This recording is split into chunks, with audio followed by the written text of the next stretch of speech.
Hello, and welcome to episode number 116 of the LSR Podcast. My name is Matt Brown, joined each and every week by the brightest minds in all of the gaming industry. With me, I have two of those minds, and Adam Candee and Dustin Gouker. You should follow them on the Twitter machine because it's absolutely free. At Adam Candee, 2 E's, no Y, at Dustin Gouker. And if you hate yourself, you can follow me at Matt Brown M2. Please go in, subscribe, rate, and review all the places that you find your podcasts: Apple, Spotify, Stitcher, Google, all those places. We do appreciate it a ton. We're going to talk about a new entrant over there in New Jersey. What is going on for my friends in Louisiana? When are they going to get to be able to bet legally? What do the numbers look like coming out of Nevada now that it looks like the travel is starting to happen a little bit more? It looks like there are people who are coming back into town. What does that look like?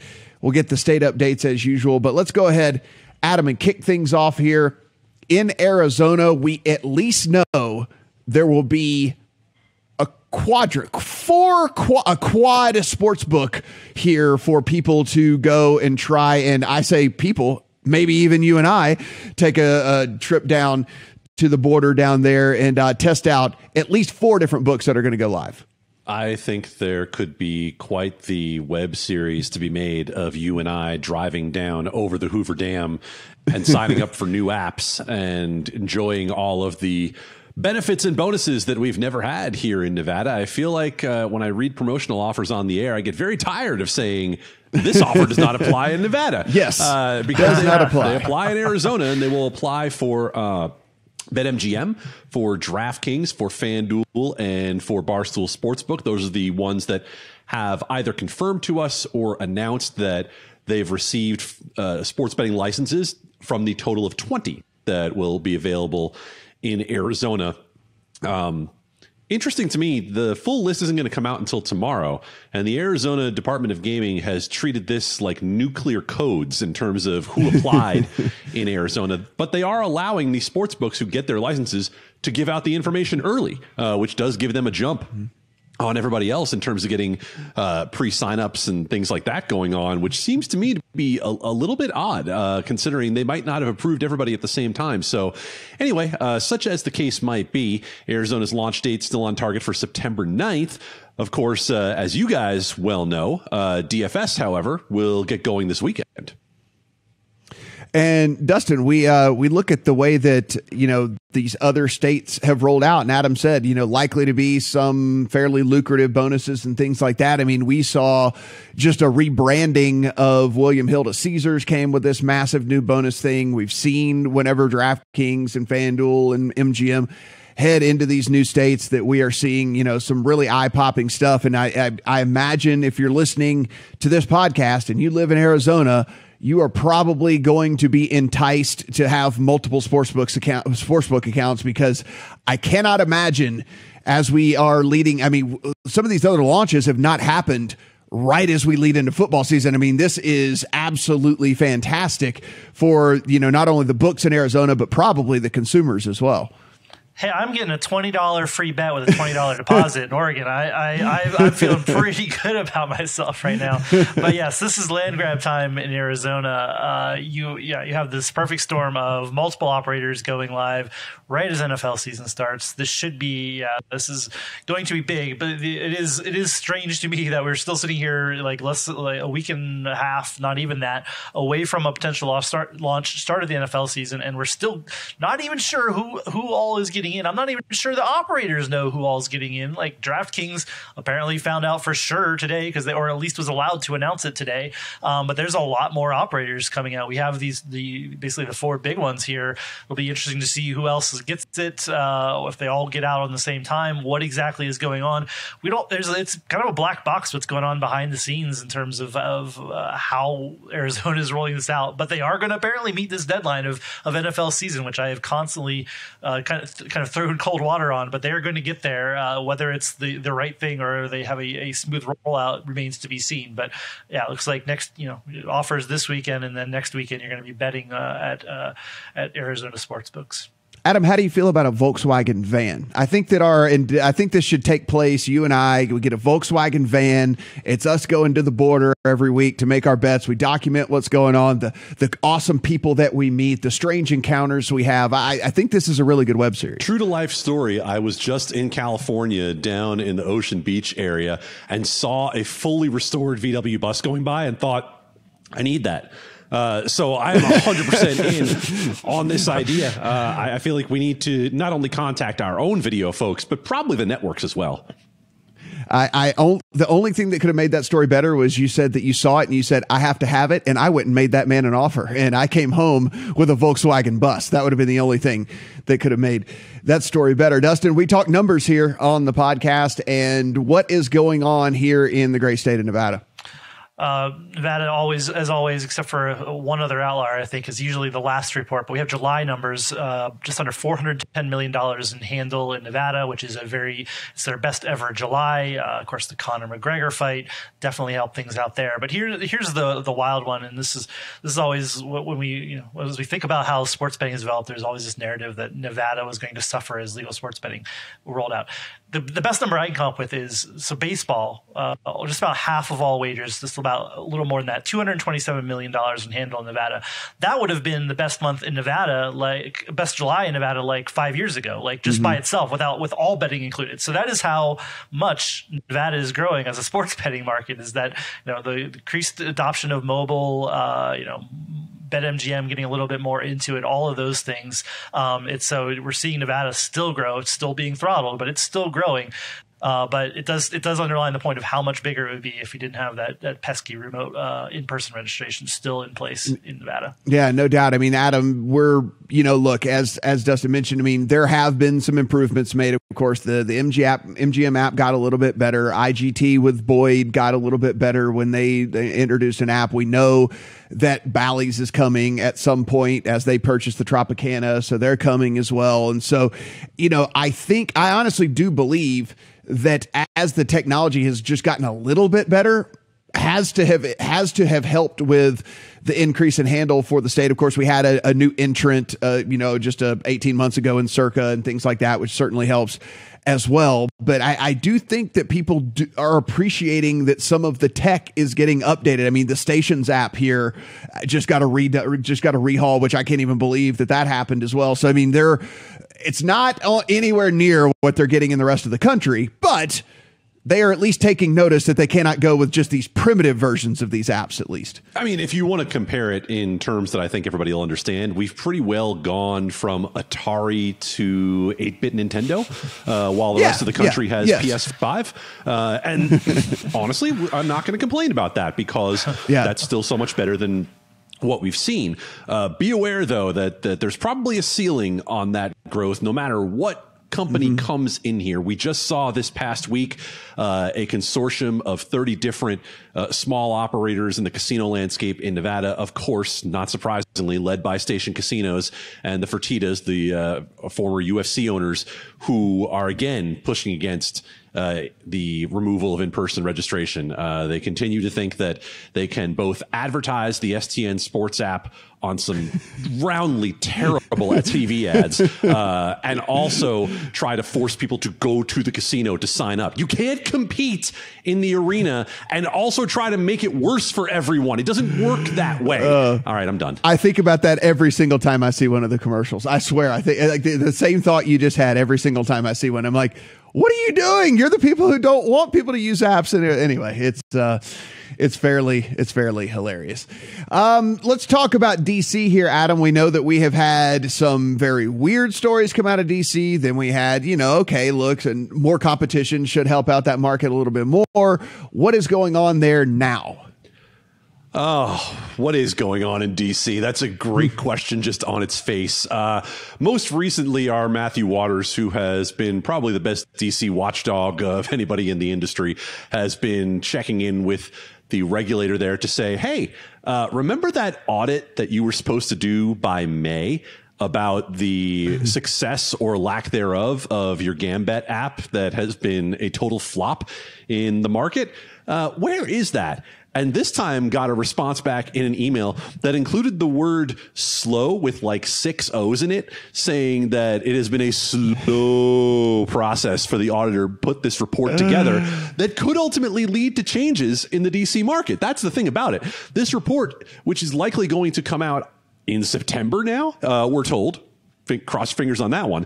If this report comes out and says what we think it's going to say, it's going to say, wow, we made a really bad choice when we decided to do a no bid process for Intralot, which has been a failure in sports betting now in multiple jurisdictions with DC and Montana, to go with them instead of opening up the market to competitive bid, because what they've also seen is William Hill, which now Caesars, and BetMGM have come in with either apps or retail sports books that essentially only operate at a stadium, only operate in one place, and their apps are geofenced to a 2-block radius, and they're giving Gambet and the lottery a serious run for its money. You can only get the apps within 2 blocks of a stadium. They haven't even launched the in-person betting at Nationals Park yet. It's just unbelievable how badly they've messed this thing up. But we keep looking for this report because it feels like this report might be the first step to DC undoing some of the mistakes that it made. Dustin, it is a very crowded market over in New Jersey. We know that just about everybody that can be somebody has launched over there, except for one of the big names that had entered the market. And here they are. They are now in New Jersey. Yep, Barstool Sportsbook, as promised, in New Jersey now. And yes, joining a very mature and a sports market that's been around for a while. So it'll be interesting to see how they compete here. In other places, they're getting in a little earlier. Even in Pennsylvania, they weren't going against quite the headwinds that, DraftKings has been live in for exactly 3 years now, I think. They launched end of August in 2018. So that's what they're going up against here. It'll be interesting to see how much they carve out of market share. But uphill battle for sure in New Jersey, the most established market that there is by a long shot. We know Barstool's probably coming to other states. This was kind of slow. PA, Michigan. Now they're really gearing up to get into every other state where sports betting is. Tennessee looks like it might be on the horizon as well. So, Barstool, as we've talked about, trying to challenge for a top 3 position, still looks like it's on the top 4 outside of FanDuel, DraftKings, and BetMGM, in that tier of second tier of operators. So this is the start of seeing whether they can be a part of what is the biggest sports betting market in the U.S. in New Jersey. Yeah, no matter what any of us think or the people out there think about, what Barstool is as a company and things like that. I mean, if you look at the sports betting side of things, listen, the app is pretty good. It's pretty decent. They have a huge, robust, free marketing angle from being able to use all these personalities that they have that have all their personal massive followings. And now they're getting free publicity from the PGA, essentially, from like golf and everything, because Portnoy is going to play Brooks Koepka left-handed or something or whatever and all this. So yeah, there's the strategy, whether it ends up working long-term or not, I don't know. But whatever they thought, Barstool's at least top of mind somehow, way, shape, or form with everything that is happening out there. Adam, we have a state that is near and dear to my heart, obviously, born and raised there in Louisiana. Dustin and I were on air we're actually recording this last week as it kind of dropped that Louisiana had passed these emergency rules. What do we know any further now? Do we know when this is actually going to go live and when people down in Louisiana can look to actually place a legal sports bet? Feel better to this end if you're in Louisiana. You're going to get it probably before New York, and you're going to get it definitely before Maryland. That's about as good as I can tell you, because during football season continues to be the party line from Louisiana. So look, the thing that they said was the biggest problem, that they did not have a chair of the Gaming Control Board, has been remedied. And so the pieces are in place. The emergency rules have been approved. Now it's just a matter of getting your regulatory process out in the hands of the operators, getting the applications all set, and getting people up and running. We've seen from a place like Arizona that it can be done relatively quickly. And in fact, from the time that Louisiana passed its enabling law, this year. They've actually done a better job than Maryland, which is another state that went to the ballot recently in terms of getting going. Maryland's probably not going to be up and running until sometime in April. And that seems less than optimal for a law that was approved in 2020 by voters and then came through the legislature this year. So football season continues to be the broad target in Louisiana. I would gather you're going to get it before the Super Bowl. That does seem like a fairly confident thing we can say. Yeah, and I continue to say, I think the numbers, maybe not in the first year, not that they're only going to be a partial football season, but I do believe that the numbers are going to surprise people when all is said and done. They're in Louisiana, the proximity to two major cities in Dallas and Houston, the business that was going across the border over into Mississippi, staying within the state, and even the even business within Mississippi, if they're right there close to a border and can actually physically get to a casino as quick as they can just hop over the border and place a bet in Louisiana. I actually think that there'll be some interesting numbers come out of Louisiana as well. Dustin, let's close things out here with some random thoughts here on other stuff. How much time do I have? I just want to rant for like 10 minutes about college sports and sports betting. That's what I want to do. How long do you want to listen to me talk about this? Just roll into your heart. The other big piece of news this week is Caesars Sportsbook, or Caesars as an entity in Sportsbook, doing a deal with the Fiesta Bowl in Arizona. So this to me, we had last year Colorado and PointsBet did this deal. University of Colorado and PointsBet did a deal, which we could also talk about because Adam spotted something I know there today. But this seems like the lid is off on college sports being hands off on sports betting now. We have, making no bones about it that Caesars is going to deploy their sponsorship as a sportsbook and from a fantasy sports perspective as well. So this is kind of wild to me that we're seeing not just like a little dinky bowl like the other Arizona bowl that Barstool was doing, but a BCS bowl that's going to be a college football playoff bowl that is going to have a sportsbook tie-in. This is wild to me. And, we've just had all these examples just in the last few weeks. And I will, as long as there is blood still in my veins, I am going to shout from the mountaintops how hypocritical all of the NCAA and all of these leagues were until they could freaking make money from it. It is so obnoxious to me that, the NCAA is just taking a pass on this. They're not even involved. They're just letting it happen and not taking any ownership of this stuff at all. And so the Fiesta Bowl and, you're presumably going to see other bowl sponsorships now. I don't see why we wouldn't with sportsbook tie-ins. So, but, you go back and read what the NCAA was writing. This was the best one this was even pre the PASPA case in New Jersey. A case where Delaware wanted to expand its sports betting offering. And here's what they wrote in a filing with the NBA, NHL, and MLB.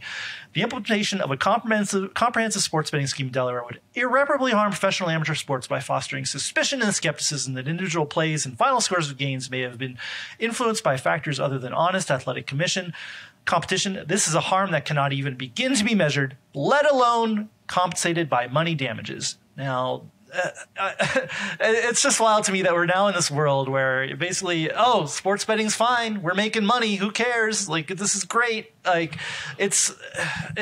And people just kind of gloss over it. And I'm I don't want people to let it go. This is sports leagues are hypocritical in a lot of ways and are awful entities in myriad ways. But this is one of the worst because they were stopping sports betting for years and years and years. And now and you knew this would happen. We all knew this would happen, that the sports betting would become a thing that they embrace because they can make money from it. It is not the worst thing in the world, which we all knew. This brings it off into the light, out of the offshore sports books and into the light. So when I saw this is always the first thing I think of, that between that and the NFL and allowing sportsbook commercials and this. So I don't know. That's my rant. I probably ran over, but there's also this other example with PointsBet that Adam saw. It's so wild what we're seeing with colleges now in relation to this. Adam, the quote here from Nick Caparelli, the bowl season executive director: every sports entity is under pressure to increase revenue. It's logical that we're now seeing the gambling category open up, especially as we're seeing the laws in most states open up on gambling. I certainly expect more of this. Anytime somebody does something for the first time, it's going to open up some people's eyes to the opportunity it presents. Now, there is definitely some truth in that statement for sure. Anytime you're the first to do something, it is definitely going to be bigger than the person who does it second or third or fourth or whatever it might be. So there's definitely some truth in that statement through what he's kind of saying here with all this is just, I guess more than anything, and I guess with the name, image, likeness thing kind of falling now and all that, I mean, I think the floodgates are kind of starting to open here for college sports in general. We're now seeing these mega conferences come together. I think the NCAA as an entity in general is probably on life support, not anytime soon, but over the next 10 years or so. Did this surprise you? I can't imagine it surprised you. What was the thought that went through your mind as you were sitting on the beach sipping an exotic cocktail? I mean, as exotic as domestic beer gets, but sure. So my first thought when I heard about this was the NCAA's official stance is still anti-gambling, is still anti-sports betting. They haven't changed their party line. They have just taken what is either a cognitively dissonant look at this and said, sure, other organizations that are under the NCAA umbrella, go ahead and make money off sports betting while we continue to say that it's no good. Or they have chosen to just go head into the sand entirely and pretend that none of it is happening. Now, I would even give them that if they hadn't made the name, image, and likeness rules such that young men and women cannot profit off any gambling-related entity. They can't profit off any alcohol-related entity, as though there's still some moral high ground there when the Fiesta Bowl is being sponsored by a sportsbook. I mean, like, either come around and just admit it the way the NHL did, right? Gary Bettman basically came out and said, you know what changed? Money, right? It's okay now. Okay. You know what? You're honest at least. Mark Emmert is somewhere in Indianapolis hiding inside a windowless office and pretending that none of this is happening, or I don't know, encouraging it while it is happening. We wouldn't know because the NCAA is still treating it like it's a pariah while it's happening all around in its own organization. The wall came crumbling down when the federal law changed. I'm not sure I see a world with a sports book at a college stadium, but who knows? In 10 years, you could see that maybe that has contributed to one Dustin Gouker in the article that I'm looking at right here. Yeah, I mean, look, the other interesting thing kind of in all of this is maybe it was more normalized, Adam, for you and I, just because UNLV has had a deal with William Hill for several years. You know, like you go to UNLV to a basketball game or you go to the football, like you've seen William Hill branding for years now, you know? So I don't know, for me, I guess I was kind of like, well, yeah, I mean, it makes sense to me. I get it that it's happening, but maybe I was just a little bit more, numb to the whole thing because I've just seen it for so long. I get that. And I think anyone who has lived in Las Vegas for any length of time is desensitized to a certain degree. Mm-hmm. But Matt, when that email showed up to me today, into my personal email from PointsBet, with a picture of Ralphie the Buffalo, with a picture of Ralphie the Buffalo on a rocket ship with the PointsBet logo next to him saying, double your money if Colorado loses by less than 90. And then had a picture, it said authorized partner of Colorado right next to it. There's still something jarring to me about that, where it's being dropped into your email to say, hey, we're a partner of a university, and if this team loses by less than 90, well, look, is that not, at least in the vaguest sense of the word, point shaving adjacent? Like, I know it's not going to happen, but are you really pushing this as an idea? I was just pointing out that it's not like the craziest thing to have it at a college campus. We haven't seen it for at least a little while. And like you said, Dustin, the walls have definitely come crumbling down at this point. I expect that we're going to see these deals all over the place. I cannot imagine. Yeah, I think I set the number of bowl games that will have sportsbook sponsors at 5.5. Not this year, but over a 5-year horizon. Right. Wouldn't surprise me in the least. But I mean, the Superdome just gets renamed the Caesar Superdome down in New Orleans. I mean, like it is all. Motor City Bowl's got to. I mean, Michigan's got to get. Like, who's not going to get, like MGM or? What about the lawnmower bowl? What was that? Bad Boy Lawnmowers? I think we could do something with that, right? Yeah. Oh, or something or whatever. And then there was the mayonnaise bowl as well. Mayonnaise like and the sports mayonnaise betting bowl go together like peanut butter and jelly. Certainly could use. Yes.